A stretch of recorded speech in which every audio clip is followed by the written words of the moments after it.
दोस्तों, ईरान की तैयारियां जोरों शोरों से हैं सेकेंड राउंड ऑफ वॉर की। लेकिन सेकेंड राउंड ऑफ वॉर भी ईरान स्टार्ट नहीं करेगा। स्टार्ट तो इसराइल ही करेगा, जैसे पिछली बार किया था। लेकिन इस बार ईरान उतनी गलतियां नहीं करेगा जितनी पिछली बार की थी। लेकिन अल्टीमेटली शायद इसराइल को भी नानी याद आ गई है कि भाई ये किससे पाला पड़ गया। अब इसराइल को लग रहा है कि ये सेकंड राउंड ऑफ वॉर के अंदर वो ज्यादा प्रिपेयर्ड होकर आएगा। लेकिन अब इससे ज्यादा प्रिपरेशन क्या होगी? F-35 एयरक्राफ्ट आपने यूज कर लिए, मदर ऑफ ऑल बॉम्ब्स वो भी आपने B-2 से वो भी यूज कर लिया। अब बचा क्या यूज करने को? वही मिसाइल है, वही एयरक्राफ्ट है। तो अब वो जो शुरुआती जो फियर वगैरह होता था ईरान की जनता में, अब वो नहीं रहेगा। बल्कि इसके बाद ईरान का रिजॉल्व स्ट्रांग हो गया। सुनने में आया कि उनकी फैक्ट्रियां 24 घंटे काम कर रही हैं बैलिस्टिक मिसाइल बनाने के लिए, और उसमें से भी खास तौर से ये जो जिसे कहते हैं कि हाइपरसोनिक मिसाइल्स बनाने के लिए। और ये भी पता लगा है सूत्रों के द्वारा कि चाइना से और इवन रूस से भी जो सप्लाईज आनी है मटेरियल्स की भरपूर मात्रा में आ रही है। चाइना से तो बहुत बड़ी मात्रा में सप्लाईज आ रही हैं इस टाइम, और लगातार आती चली जा रही हैं। और उसकी वजह से जो उनका जो जखीरा कम हो गया था पूरा बैलिस्टिक मिसाइल्स का, उसको धीरे धीरे जल्दी जल्दी वो दोबारा से रीबिल्ड कर रहे हैं। नए लॉन्चर लेके आ रहे हैं, नए एयर डिफेंस सिस्टम भी चाइना से शायद HQ-9 और 16 उनको मिलने जा रहे हैं। तो बहुत सारी चीजें शायद इस बार स्थितियां बेहतर हों। हालांकि चाइना ने J-10 aircraft with PL-15 missile भी ऑफर कर दी है, लेकिन अब उनके पायलट्स कितनी जल्दी उसमें एक्सपर्ट हो पाएंगे ये नहीं पता है। लेकिन उसके बावजूद भी चीजें जो है अब शायद ईरान के फेवर में है। नमस्कार दोस्तों, न्यूज टाइम में आपका बहुत बहुत स्वागत है। दोस्तों, ईरान की तैयारियां जोरों शोरों से हैं सेकेंड राउंड ऑफ वॉर की। लेकिन सेकेंड राउंड ऑफ वॉर भी ईरान स्टार्ट नहीं करेगा। स्टार्ट तो इसराइल ही करेगा, जैसे पिछली बार किया था। लेकिन इस बार ईरान उतनी गलतियां नहीं करेगा जितनी पिछली बार की थी। उसका एक बहुत बड़ा कारण है कि हर जंग आपको लेसन्स दे के जाती है, आपको पाठ पढ़ाती है। क्या गलत था, क्या सही था, कितने मिसाइल लॉन्चर चाहिए थी, कौन सी मिसाइल काम करेगी, कौन सी नहीं करेगी। तो उन्हें इस बात का एहसास हो गया कि हाइपरसोनिक मिसाइल्स ही काम कर रही हैं, और उसको इसराइल का और अमेरिका का कोई भी डिफेंस सिस्टम रोक नहीं पा रहा है। स्पीड इतनी ज्यादा है, अगर 10 हाइपरसोनिक मिसाइल छोड़ी जाएंगी तो मुश्किल से 2 रुकेंगी और 8 ठोक के आ जाएंगी। और उनसे जो लॉसेस हो रहे हैं वो भी बहुत डिवास्टेटिंग लॉसेस है। ये तो हमें पता लग गया, जो इसराइल से जो तबाही की तस्वीरें निकल कर आ रही हैं उससे पता लगता है कि ईरान ने कितनी तबाही मचाई है। ठीक है, ईरान का भी बहुत नुकसान हुआ है, इस बात से तो इनकार नहीं है। लेकिन अल्टीमेटली शायद इसराइल को भी नानी याद आ गई है कि भाई ये किससे पाला पड़ गया। अब इसराइल को लग रहा है कि ये सेकेंड राउंड ऑफ वॉर के अंदर वो ज्यादा प्रिपेयर्ड होके आएगा। लेकिन अब इससे ज्यादा प्रिपरेशन क्या होगी? F-35 एयरक्राफ्ट आपने यूज कर लिए, मदर ऑफ ऑल बॉम्ब्स वो भी आपने B-2 से वो भी यूज कर लिया। अब बचा क्या यूज करने को? वही मिसाइल है, वही एयरक्राफ्ट है।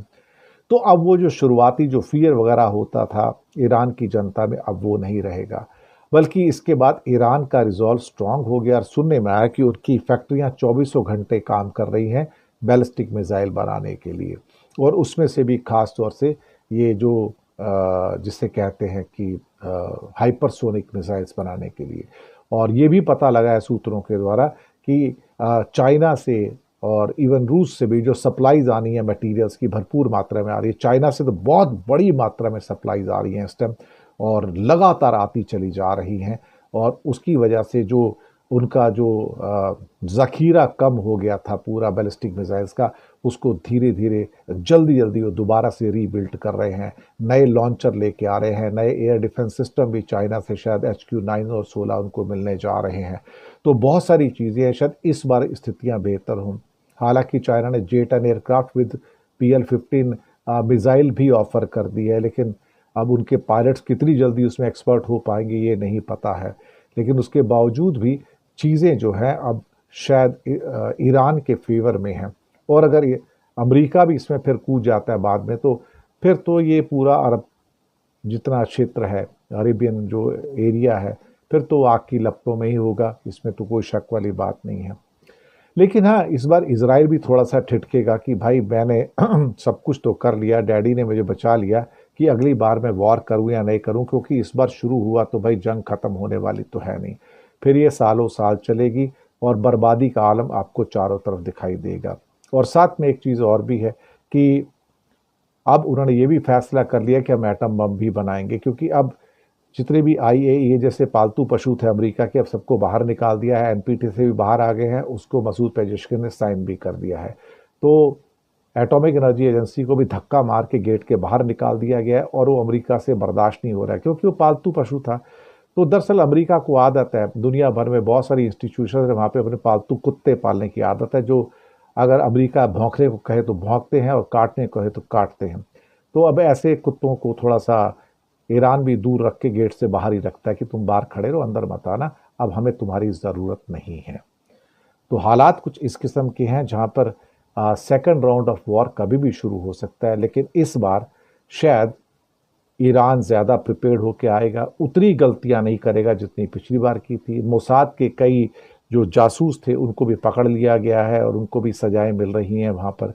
तो मुझे लगता है कि इस बार शायद इजराइल के लिए और ज़्यादा नुकसान की खबर आपको सुनने को मिले अगर वो हिम्मत करता है। और अमेरिका भी बीच में आ गया तो कुछ नहीं कर पाएगा, वो खौफ भी ख़त्म हो गया, बल्कि उसकी अड्डे और उसके अपने जो सैनिक हैं वही मार खाएंगे। और इतनी तो हिम्मत पड़ेगी नहीं कि वो लैंड आर्मी उतार दे।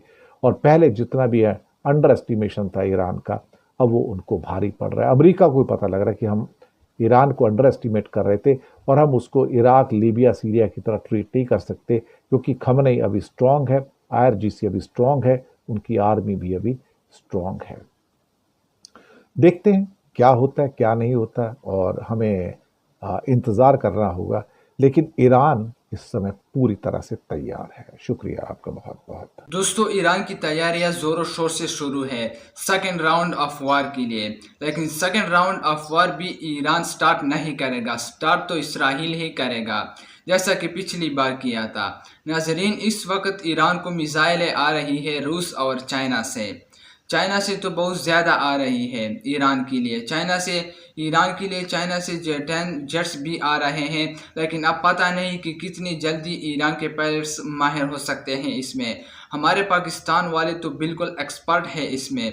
आप लोगों ने देखा होगा कि उधर इंडिया में गए और फिर भी सही सलामत लौट के आए। दोस्तों, इस बार अगर अमेरिका इसराइल के साथ खड़ा हो गया तो इस बार ये जंग रोकने वाली नहीं है, क्योंकि ईरान के साथ अब चाइना और रूस खुलकर खड़ा है। दोस्तों, आप लोगों ने वीडियो देख ली, अगर वीडियो अच्छी लगी है तो वीडियो को लाइक करें और इस चैनल को भी सब्सक्राइब करें ताकि आपको इस तरह के मज़ीद अपडेट्स मिलती रहे। शुक्रिया।